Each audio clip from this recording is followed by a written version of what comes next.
మన తెలుగులో ప్రస్తుతం ఉన్న సూపర్ డైరెక్టర్స్ ఎవరని అనుకుంటే ఉన్న లిస్ట్లో ముందుగా మనకు గుర్తుకు వచ్చేది ఎస్ఎస్ రాజమౌళి గారే.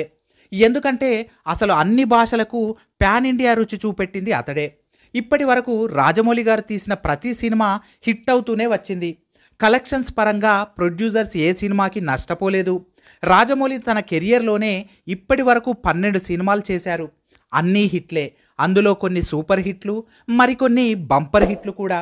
కానీ విషయం ఏంటంటే రాజమౌళి గారు తీసిన సినిమాలో ఒక్క సినిమా మధ్యలోనే ఆగిపోయింది.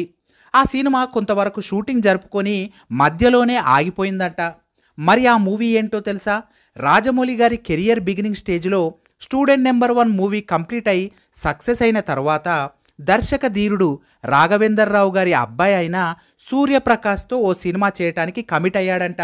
సినిమా స్టార్ట్ చేసిన కొద్ది రోజులకే కొన్ని ఫైనాన్షియల్ ఇష్యూల వల్ల సినిమా మధ్యలోనే ఆగిపోయిందట. దానికి తోడు సూర్యప్రకాష్ గారు చేసిన బిఫోర్ మూవీస్ కూడా సరిగ్గా ఆడకపోవటం వల్ల ప్రొడ్యూసర్ సినిమా ప్రొడక్షన్ కంటిన్యూ చేయడానికి ఇష్టపడలేదంట. కానీ సూర్యప్రకాష్ గారు నటించిన నీతో అనే మూవీ అప్పట్లో ప్రేక్షకులను కొంతవరకు మెప్పించింది. కానీ ఎందుకో మరి అనుకున్న స్థాయిలో హీరోగా ఎదగలేకపోయారు.